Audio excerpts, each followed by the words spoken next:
안녕하세요. 짧고 굵은 문서로 전달하는 토토 김박사입니다.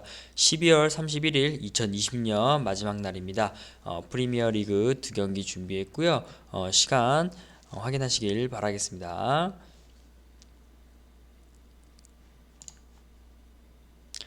첫 번째로 토트넘 대 풀럼 경기입니다. 홈팀의 토트넘이고요. 한때 리그 1위였던 토트넘 호스퍼, 그 다음 현재 중위권으로 주저앉았습니다. 여기서 동력을 잃으면 위로 올라가기 좀 힘들 분위기로 보이고요.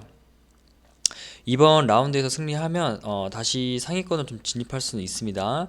그리고 토트넘이 최근 4경기에서 2무 2패를 좀 거두는데 그쳤고요. 크리스탈 팰리스, 울버햄프턴 비겼고 레스터시티랑 리버풀 경기에서는 좀 패를 했습니다. 그래서 2무 2패란 저조한 성적이 있는데 보다 좀 심각한 건 그 조제 무리뉴 감독의 좀 한계가 좀 보였다는 점이 보입니다. 토트넘 시즌 초반 그 철저한 선수비 후 역습 전술로 좀 상점을 차곡차곡 모았는데요. 그 해리 케인이 볼을 배급하고 손흥민 선수가 마무리를 좀 하고 그다음에 나머지 선수들은 좀 수비에 집중하는 좀 포맷을 좀 띄고 있는 형태였는데 그 전술이 최근 들어서 좀 효과를 잃고 있습니다. 무리뉴 감독이 최근에 그런 발언을 했습니다. 선수들의 그런 야망이 좀 부족해 보이지 않나요? 이런 뜻의 어느 정도 좀 이렇게 압박을 좀 주고 있는 멘트를 날렸는데요. 그만큼 좀 선수들이 좀 수비에만 집중을 하고 공격 찬스를 많이 못 얻으면서 경기를 좀 승리를 이끌어가는 데에 큰 어떤 뭐 욕심이나 야망 뭐 이런 게 좀 눈에 안 보인다 좀 이런 뜻으로 보인 것 같고요. 그래서 너무나 수비에만 좀 치중하는 모습 때문에 공격 횟수가 좀 극도로 떨어졌고요. 그다음에 상대팀이 종적 그 움직임을 좀 가져가려는 그 케인하고 손흥민만 좀 붙잡으면 토트넘이 제동을 걸 수 있다는 걸 좀 잘 알고 있습니다. 팀들이. 그리고 모리뉴 감독이 그 지난 라운드 울버햄턴 그 끝난 뒤에 선수단 공격성이 좀 떨어졌다면서 아까 말씀드렸다시피 좀 공격성이 떨어졌다고 일침을 놓았고요. 더불어 그 본인이 선수들의 극단적 수비를 좀 지시하지 않았다. 또 이런 식으로 좀 언급을 했습니다. 그러나 그 토트넘 선수들은 그 수비한 습관이 좀 몸에 깃들었는지 공격적으로 움직이고 또 주도권 지는 데 능한 모습을 보이지는 못했습니다. 그런 점이 경기 막판까지 좀 실점을 불러왔고요. 승점 3점이 1점으로 좀 박히는 모습까지 좀 일으켰습니다. 그래서 리버풀전에서도 막판에 세트피스에서 골을 내줬는데 그때가 좀 재현된 것처럼 보이고요. 따라서 또 토트넘이 다음 경기에서는 그 평소보다는 좀 호전적으로 활동할 좀 공산이 크고요. 모리뉴 감독이 공개 발언까지 한 상황에서 선수들 또한 그 이전과는 달라진 모습 보여주려고 좀 노력을 하지 않을까 생각이 들고요. 이번에 만나는 그 잉글랜드 프리미어 리그 최하위권이 풀럼 팀인 만큼 그 어느 때보다 좀 강하게 맹렬하게 좀 몰아붙이지 않을까 좀 생각이 듭니다. 그리고 풀럼은 지금 현재 잉글랜드 프리미어 리그에서 그 무자비의 가장 능한 팀으로 좀 불리고 있습니다. 무려 4경기 연속 무승부이고요.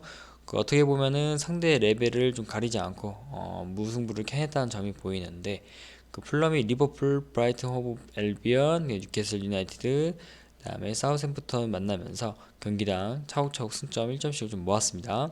그래서 이렇게 보면은 요새 풀럼의 강점을 쉽게 파악할 수 있고요. 그리고 풀럼은 쉽게 골을 허용하지는 않는 팀입니다. 그래서 잘 넣지는 못해도 또 막아서 넣는 데는 또 노하우가 있다 생각이 들고요. 시즌 내내 좀 고전을 한 4연속 무승부로 승점을 좀 그나마 모은 덕에 17위에서 그 18위로 좀 올라섰고요. 그 이기지 못해도 결과가 좀 이어지고 있어서 경기 적금을 좀 변경할 가능성이 좀 낮습니다. 그리고 15경기에서 13골 넣은 그 득점력이 좀 정말 저조한 편이고요. 그래도 그 슛은 경기당 11.5회로 좀 적은 편은 아닌데 이 뜻은 뭐냐? 결국은 골 결정력에 좀 문제가 있다는 그 뜻입니다. 그 점유율도 그렇고 패스 성공률도 하이원 팀 치고는 좀 높은데 참 그 골망을 흔들지는 못하고 있습니다. 그래서 수비력만큼은 좀 견고한 팀이다. 좀 이렇게 볼 수 있고요. 풀럼이 그 평균 점유율이 크게 낮은 편은 아니라고 말씀드렸는데 이런 거 보면은 상대팀에 따라서 좀 라인과 전략을 적절하게 조절하는 데 있어서 좀 능숙하다 좀 이렇게 볼 수 있습니다. 그래서 이번 경기에서도 이런 계획으로 좀 피치에 조절하면서 경기를 치를 것 같고요. 음, 이번 경기 토트넘 쪽으로 좀 무게가 좀 기우는데 다득점 경기까지는 될지는 좀 알 수는 없지만 아무래도 좀 토트넘의 공격이 좀 실려 있고 풀럼에는 또 수비가 좀 견뎌주는 팀이기 때문에 다득점으로 이어지는 데에는 좀 어느 정도 한계가 있을 것 같은 경기로 예상이 됩니다. 게다가 개인적인 추천으로는요 토트넘 승리로 좀 접근해 보고요. 핸디나 그 언더보보다는 무난하게 그냥 토트넘 쪽으로 승리를 좀 택하는 게 좀 좋을 것으로 보입니다. 그리고 그 토트넘 같은 경우에 그 무리뉴 감독이 1월 달에 이적 시장을 좀 보고 있는데 스트라이커를 좀 영입할 계획을 갖고 있다라는 최신 정보도 좀 참고해 주시길 바라겠습니다. 다음은 뉴캐슬 대 리버풀 경기입니다. 그 홈팀의 뉴캐슬이고요. 최근 3경기에서 1무 2패를 좀 거뒀습니다. 2연승 하다가 무너졌는데 풀럼과 비기고 리즈 유나이티드 그리고 맨체스터 시티에 좀 패를 했습니다.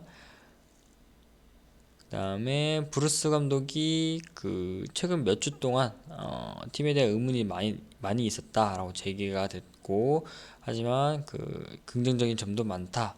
그리고 우리는 강팀을 상대로 충분한 경쟁력을 선보이고 있다라고 인터뷰에서 밝힌 내용이 있는데요. 그 리즈 유나이티전과 맨시티전이 그 뉴캐슬이 좀 실패로 돌아간 90분 경기였고요. 뉴캐슬은 일단 버티면서 경기를 치르는 데 있어서 선 굵은 축구로 한 방을 좀 노리는 타입으로 보이는데 골을 먼저 좀 내주다 보니까 계획이 모두 좀 엉켰다고 좀 평가받고 있고요. 맨시티전은 그 꼬인 전략이 뉴캐슬 팀을 얼마나 좀 힘들게 했는지 그 당시 경기에서 좀 많이 보여주고 있었습니다.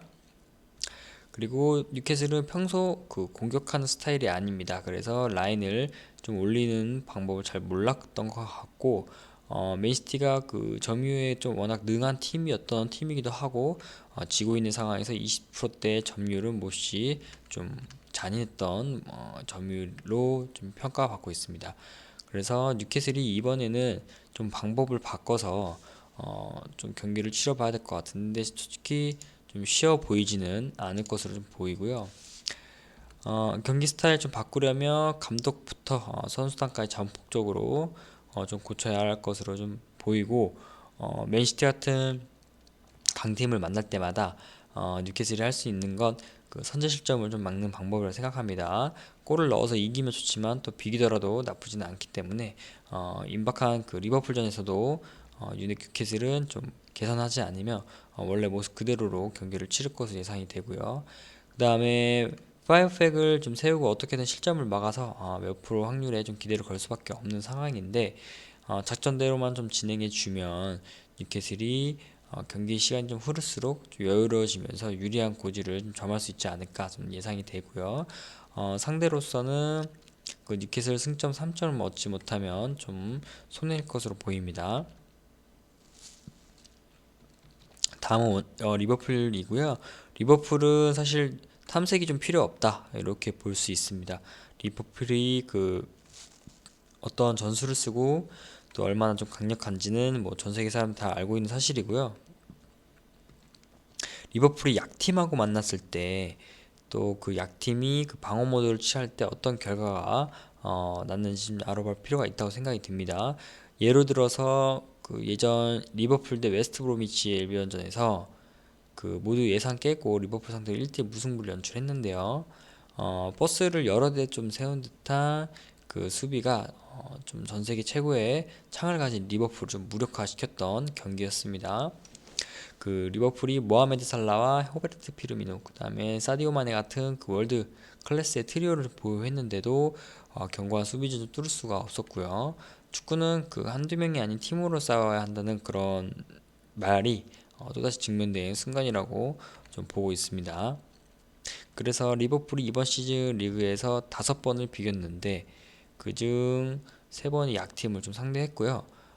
브라이트 오브 앨비언, 그다음 풀럼, 웨스트 브로미치 앨비언 전이었고요. 3경기 결과가 모두 희한하게도 1대1. 그다음에 경기 내용은 모두 똑같았습니다. 그래가지고 이번에 맞이할 뉴캐슬도 좀 비슷한 그림으로 경기가 펼쳐지지 않을까 좀 예상이 되고요. 리버풀이 그 상대 수비에는 좀 고전할 수밖에 없습니다. 그래서 이런 시점에 서브로 요긴하게 좀 사용할 디오구 조타가 좀 부상으로 빠졌다는 점이 조금 아쉽고요. 뉴캐슬 대 리버풀전 요번에는 좀 무승부로 가도 좋지 않을까. 그리고 좀 과감하게 배팅을 하지 않는 것이 좋을 것 같다고 생각이 들고요.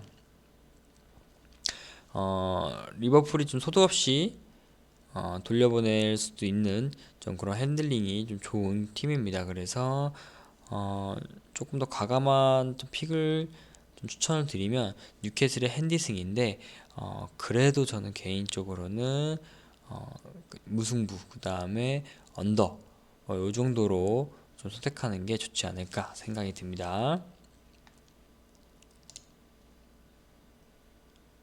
도움이 되셨나요? 토토ゲ박사 구독과 좋아요 클릭 부탁드리고요. 스포츠토토 관련한 각종 경기 분석 및 정보 무료 제공하고 있는 정보 공유방 있습니다. 영상 하단에 고정 댓글 참고하셔서 링크 타고 오시면 되시고요. 배팅 노하우 및 픽 정보 무료 공유하고 있고요. 픽 추천도 받아보실 수 있으니까요. 영상 외에 다양한 스포츠 경기 정보 공유 받으실 수 있는 정보 공유방 무료 입장 가능하니까 영상 하단에 고정 댓글 참고하셔서 링크 타고 오시면 되겠습니다. 정보 공유방에서는 최종 조합픽으로 또 추천을 드리니까요. 참고하시길 바라겠습니다. 다음 영상에서도 찾아뵙겠습니다. 감사합니다.